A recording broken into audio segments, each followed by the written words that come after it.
The 1960s are often remembered as a golden era for automotive design, marked by sleek muscle cars, elegant luxury vehicles, and cutting-edge technology. However, not all cars lived up to the decade's high expectations. Some were weighed down by excessive chrome, bloated designs, and underwhelming performance, leaving buyers disappointed and frustrated. Here are 10 cars from the 1960s that dazzled in the showroom, but fell flat in reality, offering more flash than substance. Dear viewer, don't forget to subscribe to the channel. Thanks for your support. Number 10. The 1966 Ford Thunderbird Town Landau marked the end of the fourth-generation Thunderbird, which had evolved from a sleek personal luxury coupe into a heavier, more opulent vehicle. While it retained some luxury features and distinctive styling elements, it also deviated from the sporty character that made the earlier Thunderbirds so desirable.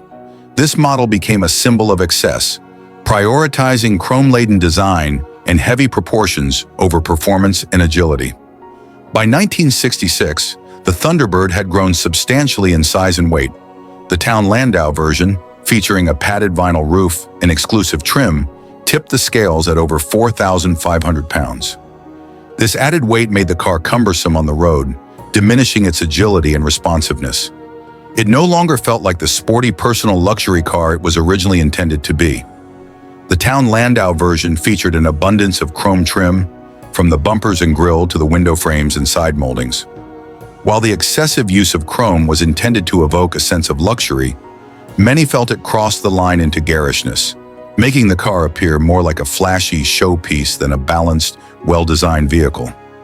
The chrome, combined with the padded vinyl roof and faux Landau bars, gave the car a gaudy and outdated appearance, especially as styling trends began to shift towards sleeker, more restrained designs. Earlier Thunderbirds, particularly the original two-seater models of the 1950s, were known for their sporty and elegant demeanor. By 1966, the Thunderbird had fully transitioned into a personal luxury car, sacrificing much of its sporty character in favor of comfort and visual flair. The Town Landau's heavy proportions and lack of dynamic performance were emblematic of this shift, disappointing enthusiasts who still hope for some of the athleticism the nameplate once promised. The Thunderbird Town Landau was powered by a standard 390 cubic inch V8 engine, producing 315 horsepower with an optional 428 cubic inch V8 delivering 345 horsepower. While these engines provided sufficient power for cruising, the car's excessive weight and soft suspension limited its performance capabilities. It lacked the excitement and driver engagement found in sportier luxury cars of the era. Fuel economy was predictably poor, with average mileage hovering around 10 to 12 miles per gallon, making it an expensive vehicle to operate. The 1966 Thunderbird Town Landau struggled to define itself. It wasn't as sporty as competitors like the Chevrolet Corvette or Pontiac GTO, nor was it as luxurious or refined as premium sedans like the Cadillac DeVille. This lack of a clear identity made it difficult for the car to stand out in an increasingly competitive market. The Thunderbird Town Landau featured a well-appointed interior with premium materials and a futuristic cockpit-style dashboard that wrapped around the driver. Standard features included power windows, power seats, and air conditioning, while optional extras like reclining seats and an AM/FM stereo radio added to its appeal as a personal luxury car. Despite the criticisms of excessive chrome, the Thunderbird Town Landau had a unique and memorable design. The iconic sequential rear turn signals, introduced in the previous generation, remained a standout feature and gave the car a futuristic touch. The Town Landau's padded vinyl roof and Landau bars added an air of exclusivity, even if the overall effect was polarizing. The Thunderbird prioritized comfort over sportiness, delivering a smooth and quiet ride that appealed to buyers seeking a luxurious driving experience. The soft suspension absorbed road imperfections effectively, making it a competent highway cruiser. The 1966 Thunderbird Town Landau represents a turning point for the Thunderbird nameplate, as it fully embraced the personal luxury car market while distancing itself from its sporty roots. While it found favor among buyers looking for a comfortable and stylish cruiser, it alienated enthusiasts who longed for the nimble, spirited Thunderbirds of the past. The town Landau's excessive chrome, bloated proportions, and lackluster performance made it a prime example of 1960s automotive excess, reflecting the industry's focus on luxury and size over innovation and agility. As a result, the 1966 Thunderbird Town Landau is often remembered more for its flashiness than for any lasting impact on the personal luxury car segment. The 1966 Ford Thunderbird Town Landau is a car that divided opinions. While it offered a comfortable and distinctive ride, it failed to capture the sporty elegance that defined the Thunderbird's earlier years. Its overuse of chrome, heavy weight, and lack of performance made it feel out of place in a market that was slowly shifting toward more focused and efficient vehicles. For many, the 1966 Thunderbird Town Landau symbolizes a missed opportunity to evolve the Thunderbird into something truly exceptional. Number 9. The 1960 Buick Electra 225, often referred to as the Deuce and a Quarter due to its 225-inch overall length, was Buick's flagship luxury model. It aimed to deliver a commanding presence on the road with its vast size, chrome-heavy design, and premium features. However, despite its ambitions, the Electra 225 fell short in performance and refinement, becoming more of an oversized style statement than a well-rounded luxury car. The Electra 225's massive size and weight, over 4,400 pounds for the sedan, made it difficult to handle and sluggish to drive. While it was equipped with Buick's 401 cubic inch nailhead V8 engine, producing 325 horsepower, the sheer bulk of the car meant performance was uninspiring. Acceleration felt strained, and the car struggled to deliver a sense of agility or excitement behind the wheel. Compared to competitors like Cadillac or Lincoln, the Electra 225 lacked the same level of refinement in ride quality and build materials.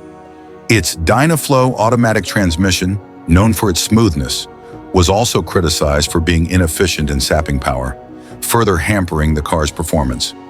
Cabin noise levels were higher than expected for a luxury car, which detracted from the sense of comfort Buick sought to provide. The 1960 Electra 225 featured a massive grille that spanned nearly the entire width of the car, along with elaborate side trim that emphasized its length. While visually striking, the design leaned heavily into excess, giving the car a garish appearance that lacked the tasteful restraint of some rivals. The rear tail fins, though less exaggerated than those of 1959, still appeared dated as the industry began moving toward cleaner, more modern styling. The large V8 engine and the car's considerable weight made the Electra 225 a gas guzzler, with fuel economy hovering around 10 to 12 miles per gallon. In an era where premium gasoline was common for such engines, operating costs were high. The Electra 225's handling was compromised by its soft suspension, which prioritized comfort but resulted in excessive body roll and imprecise steering. Parking and maneuvering such a large car in tight spaces was a challenge, especially in urban settings. The 1960 Electra 225 embraced the chrome-heavy aesthetic of the late 1950s and early 1960s, but Buick took it to an extreme.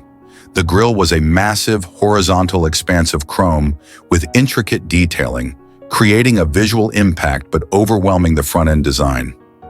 The Electra 225 featured heavy chrome trim running along its sides, accentuating its already long proportions, but making the design appear cluttered. The rear featured taillights integrated into modest tail fins, with chrome accents that were less daring but still lacked subtlety. While the car certainly looked luxurious, the abundance of chrome and flamboyant detailing gave it an outdated and ostentatious feel, even by 1960 standards. The Electra 225's size translated into a spacious interior, with generous legroom and headroom for all passengers. Premium materials like tufted upholstery, deep carpeting, and a well-equipped dashboard added to the luxurious experience, even if some details didn't quite match up to its Cadillac and Lincoln rivals.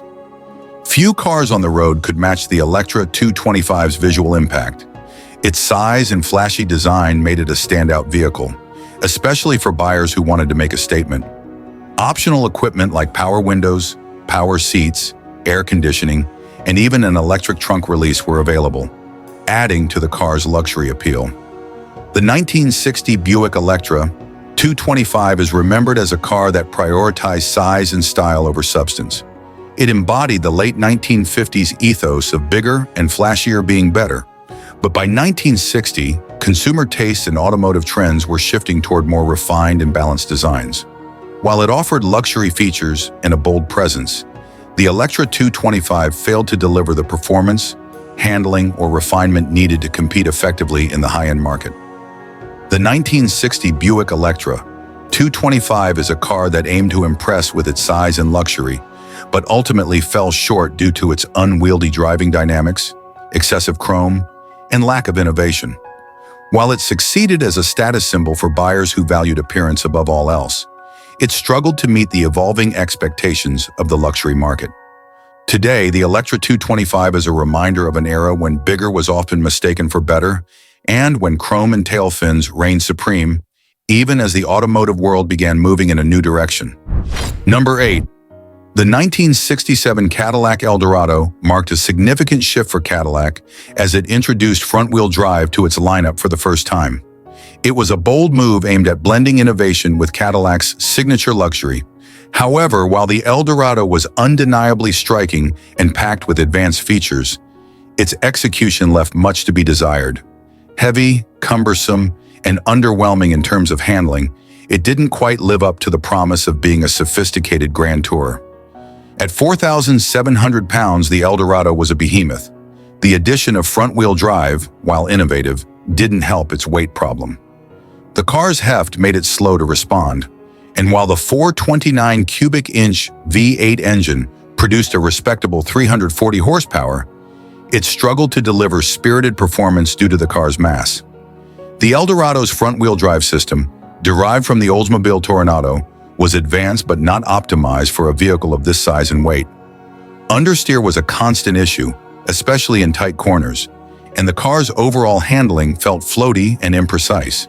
It lacked the sharpness expected in a car marketed as a personal luxury coupe. The soft suspension, designed to prioritize a smooth ride, further exacerbated the handling issues.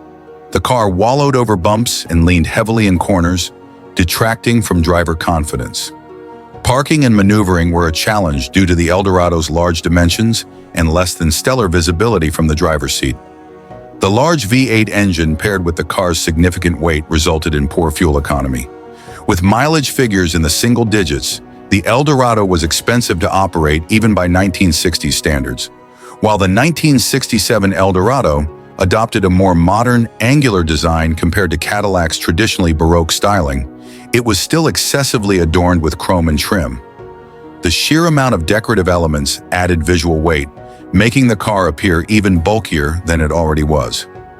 The 1967 Cadillac El Dorado's chrome treatment was meant to convey luxury and sophistication, but it often felt excessive. The massive front grille, with its bold vertical slats and chrome surround, dominated the front end, giving the car an imposing yet overly ornate look. Chrome accents ran the length of the body, including on the fender edges, window frames, and even the rear deck, adding unnecessary visual clutter. The rear featured vertical taillights with heavy chrome bezels, further emphasizing the car's gaudy approach to luxury. While the chrome certainly screamed Cadillac, it contributed to the car's bloated aesthetic and hinted at style taking precedence over substance. The front-wheel drive system, though imperfect, was groundbreaking for a luxury car of this size. It allowed for a lower floor, improving cabin space and passenger comfort. Cadillac's adoption of this system showcased a willingness to innovate, setting the El Dorado apart from its competitors in terms of technology. The 1967 El Dorado introduced a more angular, streamlined look compared to earlier Cadillac models. Its fastback roofline and hidden headlights gave it a futuristic, jet-age aesthetic that was quite popular at the time. The cabin was quintessential Cadillac, with plush materials, power-adjustable seats, and a wealth of standard features, including air conditioning, tilt steering, and premium sound systems. The 1967 El Dorado holds a special place in Cadillac's history as the first model to feature front-wheel drive, but it's also a reminder of the challenges that come with balancing innovation and execution. While it brought modern engineering and bold styling to the table, its excessive weight, poor handling, and over-the-top chrome made it fall short of expectations. The 1967 Cadillac El Dorado was a car of contradictions. It was both forward-thinking and weighed down by traditional luxury tropes. While its styling and front-wheel drive system were notable, its disappointing driving dynamics and excessive chrome undermined its potential as a truly groundbreaking personal luxury coupe. Today, the 1967 El Dorado stands as an example of how innovation can sometimes get lost in the pursuit of excess, leaving it more remembered for its ambition than its achievements. Number 7. The 1961 Dodge Polara was an attempt by Dodge to make a bold statement in the rapidly evolving car market of the early 1960s. However, its polarizing design, combined with awkward proportions and a confusing use of chrome, made it more of a styling misstep than a trendsetter. While it featured some innovative engineering under the hood, the Polara's bizarre aesthetic choices left many potential buyers scratching their heads. The Polara's design featured fins that appeared more like an afterthought than a cohesive part of the car's overall shape. Instead of exuding elegance or modernity, they looked awkwardly grafted onto the rear end. The front end combined an unusual grille with mismatched headlight placement and heavy chrome usage, giving the car a cluttered and confused appearance. Its overall proportions felt off, with a bulky body sitting on a narrow wheelbase, which only emphasized its design flaws. The Polara went overboard with chrome accents, especially on the front fascia. The grille, bumper, and headlight surrounds were all adorned with layers of chrome that overlapped in a distracting manner. Chrome trim ran the length of the car, drawing attention to its awkward body lines rather than enhancing its look. The rear end featured chrome spears on the fins, tail light bezels, and bumper elements, making the back of the car as visually overwhelming as the front. Dodge tried to position the Polara as a full-size car with a hint of sportiness, but the odd design alienated customers who wanted either a sleek, modern sedan or a luxurious cruiser. Buyers in the early 1960s were gravitating toward cleaner, more streamlined designs, and the Polara felt like a relic from an earlier, overly ornate era. While the Polara offered decent powertrains, the driving experience was underwhelming. Its handling felt ponderous due to its size and weight, and the suspension setup prioritized a soft ride over responsiveness. Interior quality was average for the segment, but it lacked the luxurious feel expected from a car in its price range. The 1961 Dodge Polara is often remembered as a case study in how too much chrome can overwhelm a design. The grille was divided into multiple sections with overlapping chrome accents, creating a jarring and cluttered look. The placement of the headlights, surrounded by chrome bezels, was awkward and unbalanced, making the front end seem lopsided. Thick chrome strips along the body exaggerated the car's length while highlighting its awkward proportions. The fins were adorned with chrome spears and taillight bezels that felt out of place, detracting from any semblance of aerodynamic elegance. The Polara was available with a range of V8 engines, including a 383 cubic inch and a 413 cubic inch wedge V8, which delivered strong performance for its time. It offered respectable acceleration, making it competitive in terms of power despite its design shortcomings. The Polara provided plenty of space for passengers with a wide bench seat and ample legroom. Its interior dimensions were well suited for families or long road trips. While its styling may have been polarizing, the Polara was undeniably distinctive. In an era of increasingly homogeneous designs, it stood out, even if for the wrong reasons. The 1961 Dodge Polara is often remembered as a victim of Dodge's experimental design phase, where the brand struggled to find a clear identity. Its styling choices, marked by excessive chrome, awkward fins, and bizarre proportions, turned off many buyers, and it quickly fell out of favor. Despite its mechanical competence, the Polara's visual missteps overshadowed its strengths. The 1961 Dodge Polara is a prime example of how over-the-top styling can sink an otherwise decent car. While its powerful engines and spacious interior were solid selling points, its bizarre design choices and excessive chrome made it hard to take seriously. Today, it's often seen as a curiosity, a relic of an era when automakers were still figuring out what buyers really wanted in a car. For Dodge, the Polara served as a cautionary tale about the dangers of prioritizing boldness over balance. The 1962 Pontiac Grand Prix was introduced as a personal luxury coupe, aiming to combine sporty performance with upscale amenities. While it had a commanding presence and delivered on style, it ultimately fell short in terms of performance and practicality. Its heavy chassis, uninspiring handling, and reliance on chrome to convey opulence meant it didn't fully live up to its potential. The Grand Prix shared its platform with other full-size Pontiacs, which meant it was inherently heavy for a car marketed as sporty. The added weight reduced its agility, making it feel sluggish and less responsive, especially when compared to competitors like the Ford Thunderbird or Chevrolet Impala SS.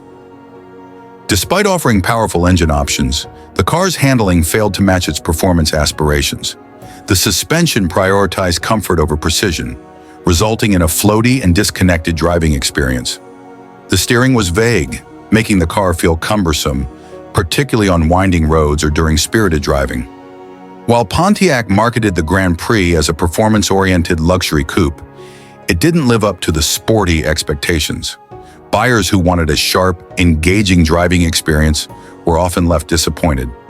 Its performance was further compromised by the standard 3-speed manual or optional hydromatic automatic transmission, which sapped some of the engine's potential power.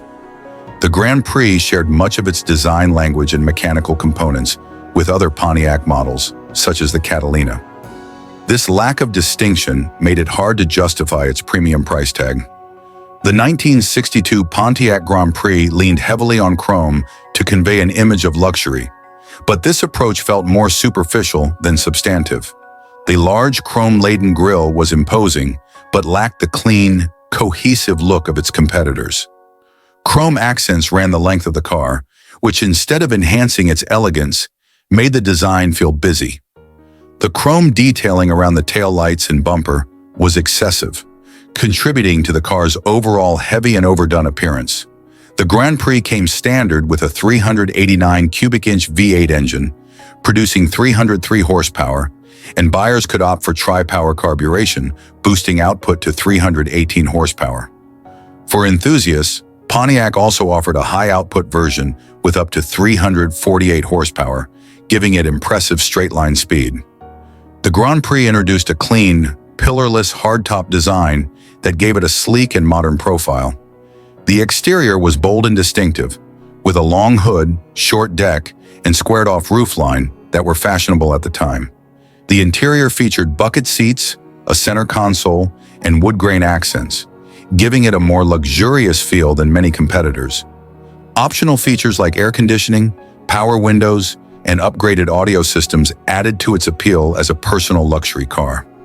Despite these strengths, the 1962 Pontiac Grand Prix was ultimately let down by its inability to fully balance performance and luxury. Buyers looking for a true personal luxury car wanted more refinement and handling sophistication, while those seeking sporty performance found the Grand Prix too heavy and unwieldy. The 1962 Grand Prix marked the beginning of a model line that would grow in popularity over the years, but its debut didn't quite deliver the impact Pontiac had hoped for. It was a car with an identity crisis, too heavy to be sporty and not refined enough to compete with true luxury offerings. While it set the stage for future Grand Prix models, its initial missteps meant it didn't quite reach its potential. The 1962 Pontiac Grand Prix had the styling and power to turn heads, but its lackluster handling and excessive reliance on chrome held it back. It promised the best of both worlds, sport and luxury, but ultimately delivered a compromise that left buyers wanting more. Today, it's remembered as an ambitious yet flawed debut that set the stage for better iterations in the years to come. Number 5. The 1962 Mercury Monterey S55 was introduced as a sporty, upscale version of Mercury's full-size Monterey lineup. Positioned as a performance-oriented luxury coupe or convertible, it aimed to appeal to drivers seeking style and power. However, despite its bold looks and the promise of sporty performance, the S55 fell short of expectations due to sluggish handling, excessive weight, and a driving experience that failed to inspire. Despite being marketed as sporty, the S55 handled more like a traditional luxury cruiser. Its suspension system prioritized comfort over agility, resulting in excessive body roll during cornering and a disconnected feel on twisty roads. The steering was slow and imprecise, further diminishing the driving experience.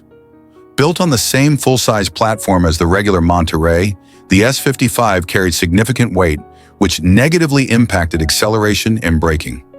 The extra weight also undermined the effectiveness of its optional big block engines, making it feel underwhelming despite its impressive power on paper. The S55 lacked the excitement and engagement buyers expected from a performance-oriented car. It was more suited for straight-line cruising than spirited driving, which left it trailing behind competitors like the Pontiac Grand Prix or Chevrolet Impala SS. The automatic transmission options, while smooth, further dulled the sense of performance.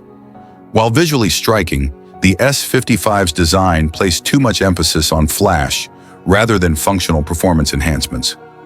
Mercury leaned heavily on chrome to enhance the S55's visual appeal, but the result was a car that looked more ostentatious than sporty.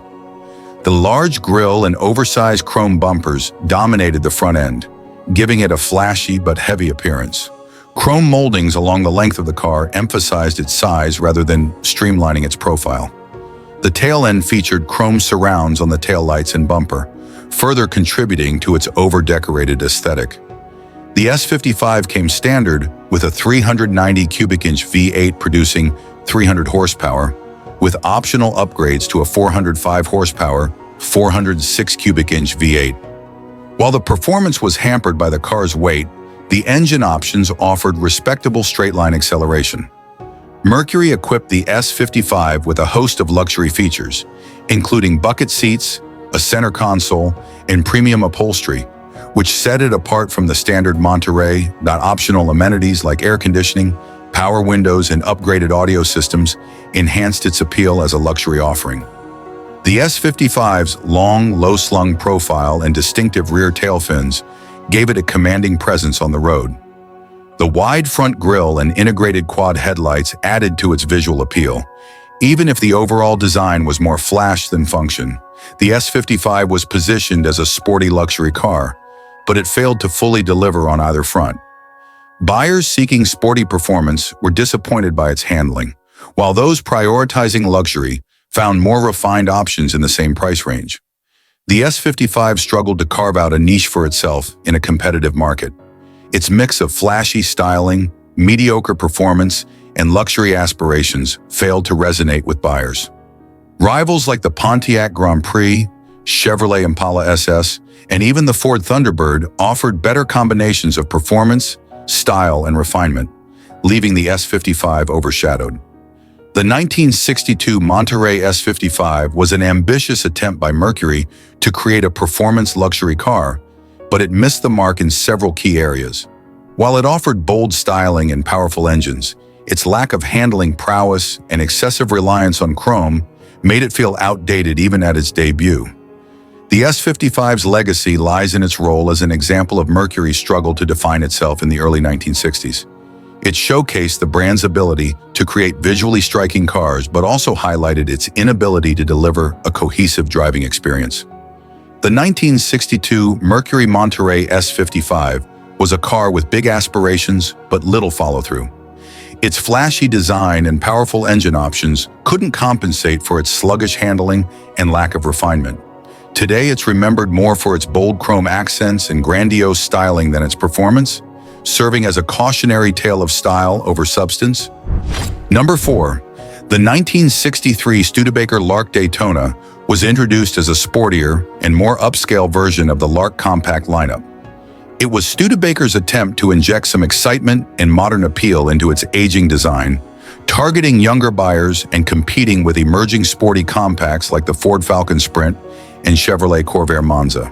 However, despite its ambitions, the Lark Daytona failed to live up to its promise due to uninspiring styling, lackluster performance, and an inability to compete with more polished rivals.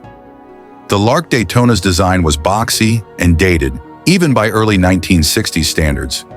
Its upright stance and conservative proportions didn't convey the sporty image it aimed for, especially when compared to sleeker rivals. While the Daytona received some minor trim updates, such as unique badges and chrome accents, these weren't enough to make it stand out or feel modern. The base engine was a 170 cubic inch inline-six that delivered a mere 112 horsepower, leaving much to be desired in terms of performance. An optional 259 cubic inch V8 offered 180 horsepower, but even this upgrade felt underwhelming when paired with the car's outdated chassis.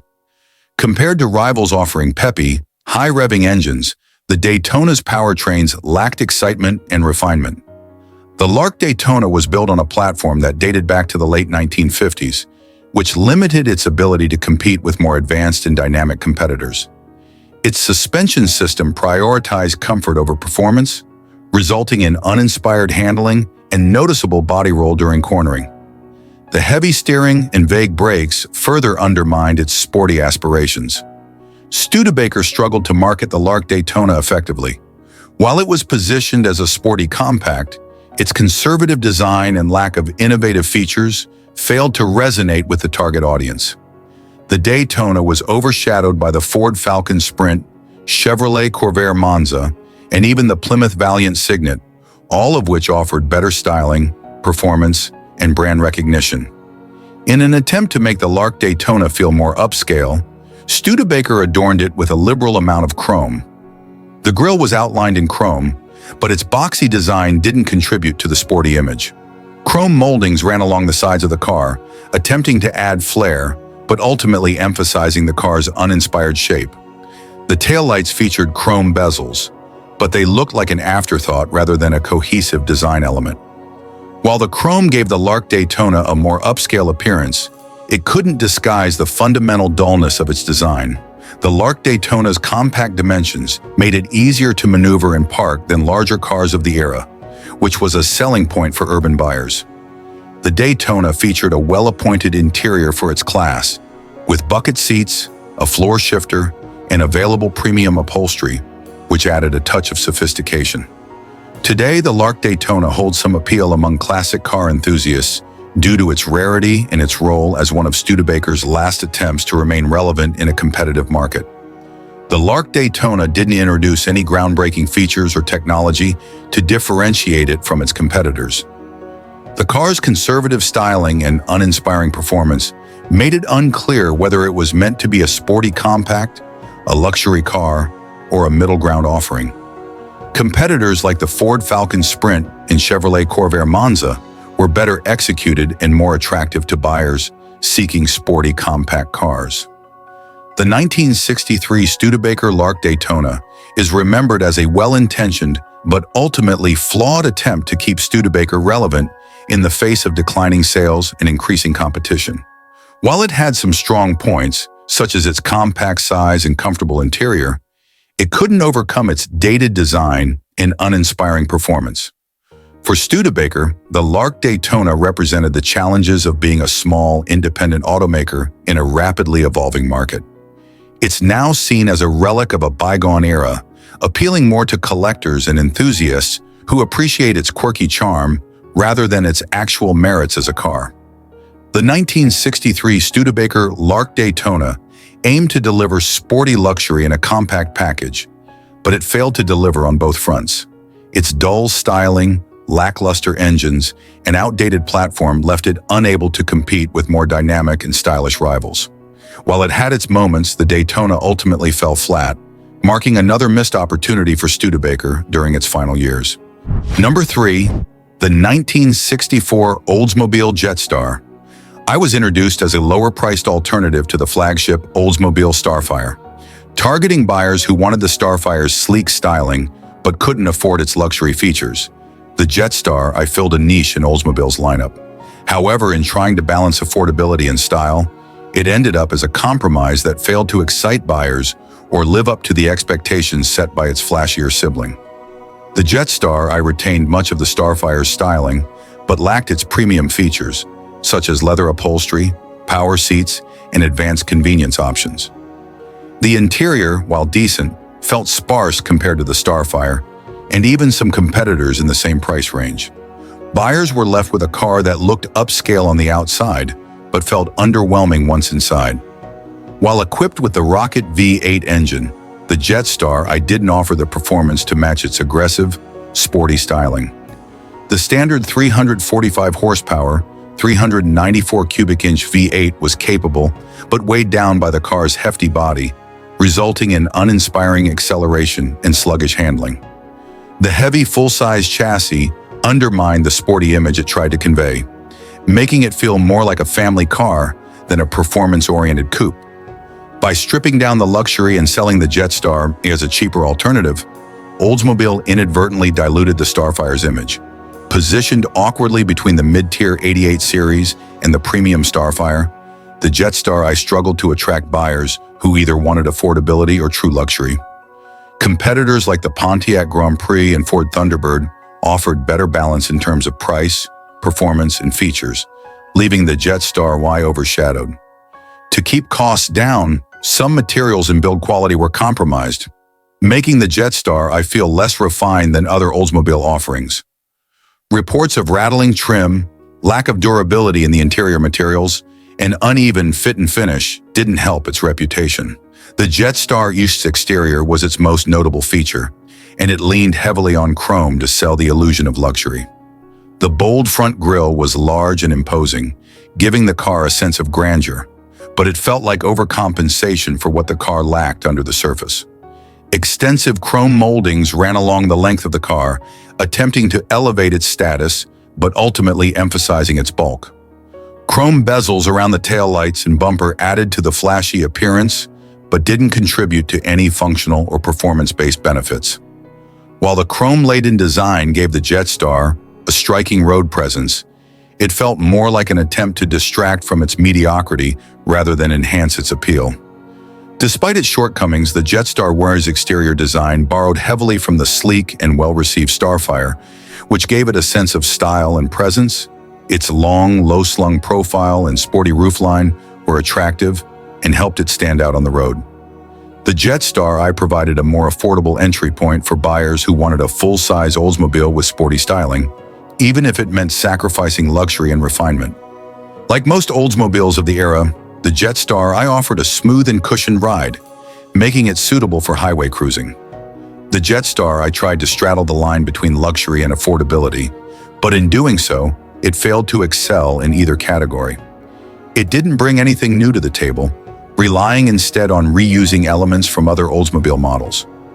Rivals like the Pontiac Grand Prix and Ford Thunderbird were more cohesive offerings with stronger brand identities and better performance. The Jet Star I was a car with good intentions but poor execution. It tried to offer buyers a taste of the Starfire style at a lower price, but by stripping away the features that made the Starfire desirable, it became an uninspired product that struggled to stand out. Today, the Jet Star Y is largely forgotten, overshadowed by Oldsmobile's more iconic models. Its rarity does give it some appeal among collectors, but it's often seen as an example of a car that promised more than it could deliver. The 1964 Oldsmobile Jet Star I was a flashy pretender that couldn't live up to its luxurious appearance. While it looked the part with its chrome-heavy design and sleek lines, its stripped-down interior, underwhelming performance, and lack of identity made it a disappointment. It's a classic case of style over substance, remembered more for its potential than its achievements. Number 2.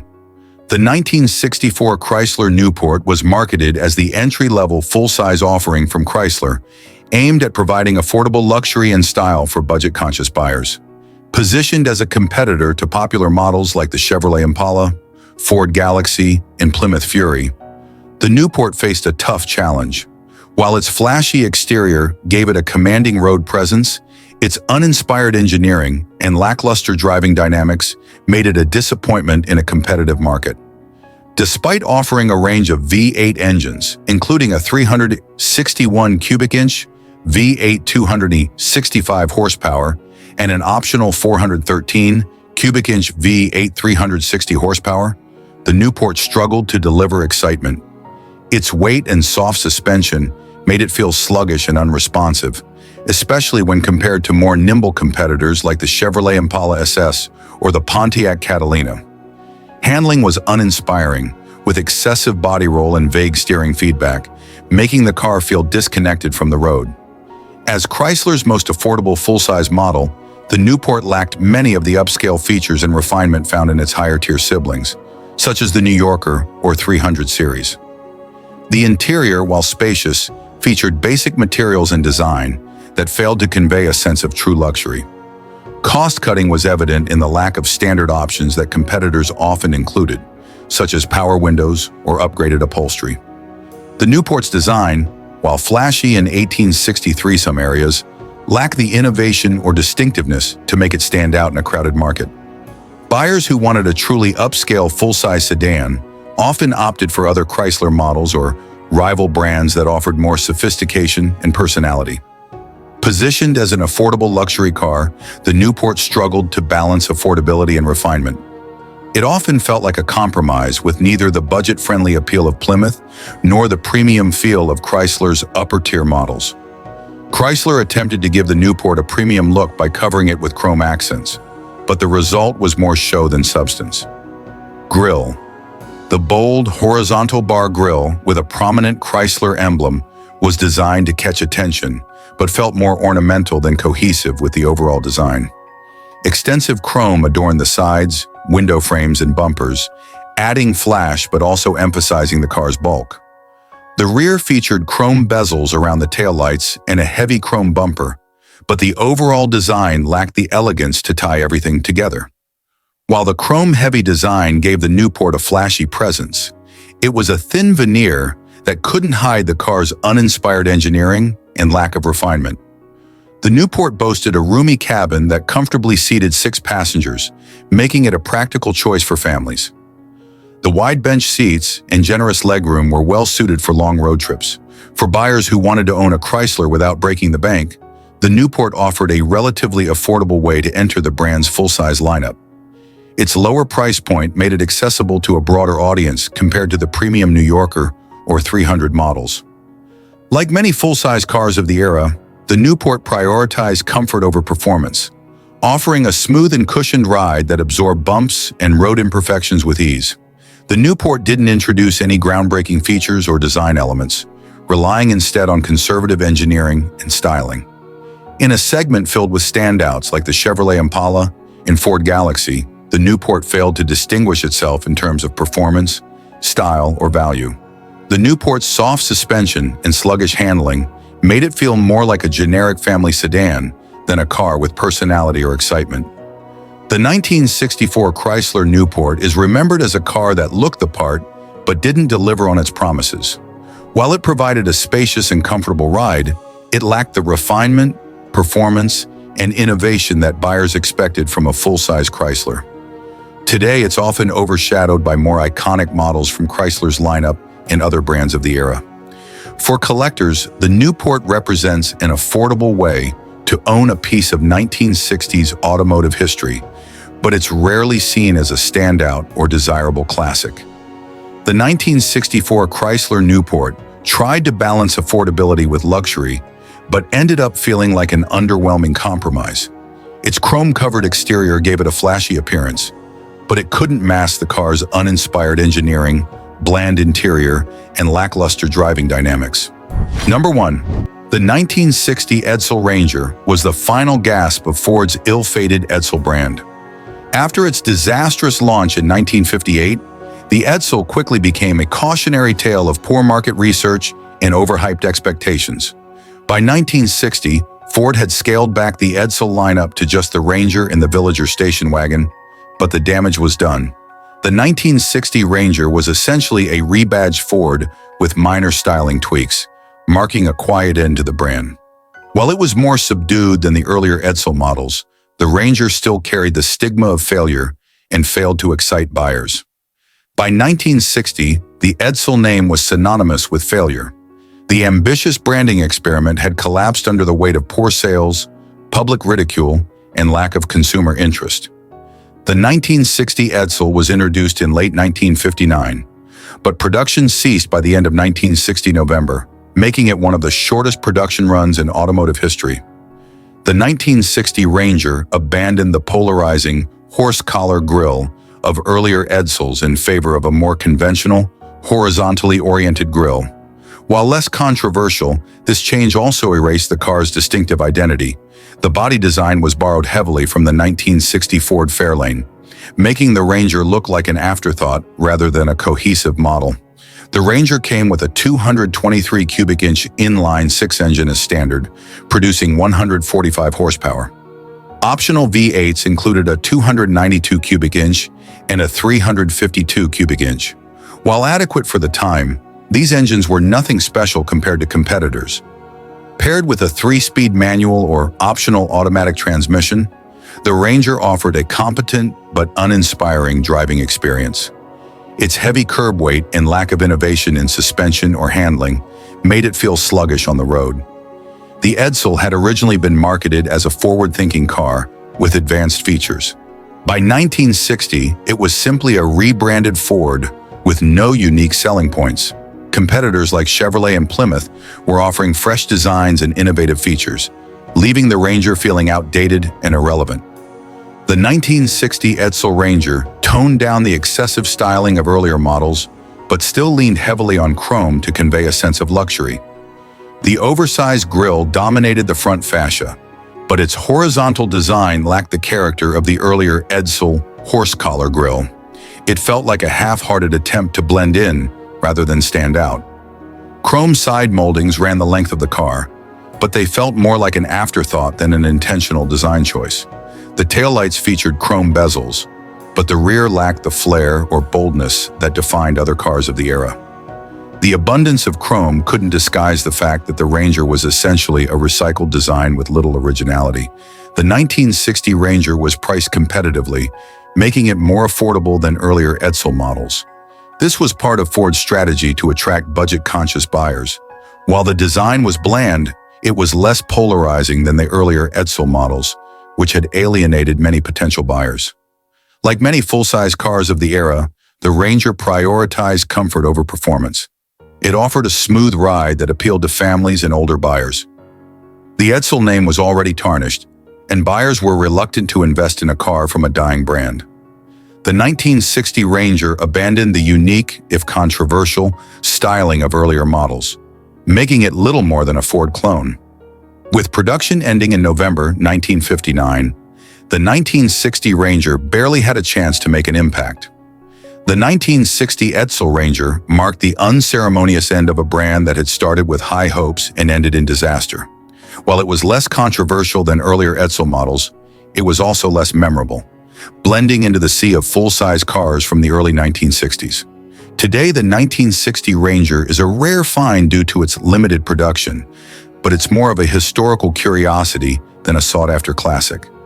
For collectors, the 1960 Ranger represents the final chapter of the Edsel saga, but it's often overshadowed by the more iconic and polarizing 1958 and 1959 models.